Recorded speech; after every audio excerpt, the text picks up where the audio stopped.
And so, from that point of view, I'm very happy with Almas's definition of enlightenment. Because when he talks about enlightenment, he says it's very simple. It's not this grand recognition of the unity of all. Although it's clear to me that he's experienced that. When I listen to him, that's the sense I get. And I had that experience almost once. But it was under the influence of a substance. The substance was ayahuasca, which is a great spiritual teacher. And I'm not getting into that conversation right now. But I set this intention before the ceremony of experiencing God. I was going to go for it. I was going to go for the big enchilada, you know. For once, I wanted to experience God, you know. Because people have, you know, or universality, or whatever the word is. I mean, God is just a word. I wasn't going to experience any particular religion. I just wanted to get the whole picture. And I've seen people do it.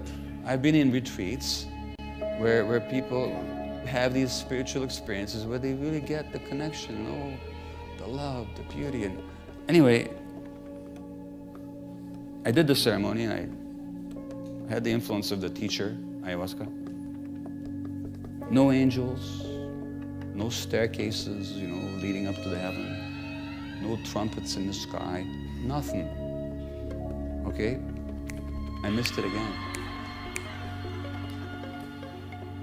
And then I go outside, and there are the trees, looking like trees. But all of a sudden, they're not like trees. They're real beings who are somehow, they're not talking to me, but they're communicating with me. Now, they're not saying anything in particular, but they're not separate from me, is what I'm saying. Then this flock of Canada geese. And I got it. That's God. She or he is not going to show up with trumpets and angels, not for me anyway. But it's been there all along. And all that morning, I was just looking at the trees and the geese and the grass, and there was this perfect unity. I had the experience. But of course, the experience was induced because the plant was in me. So I could see things that otherwise I can't see. And by a week later, the trees were just trees again. Except when I look at trees now, I kind of say to them, and I have said this, you know, you can't fool me. I know you're in there. Well, of course, the trees are not trying to fool me. I'm not the one that ends up fooling me, and it's that addicted mind of mine.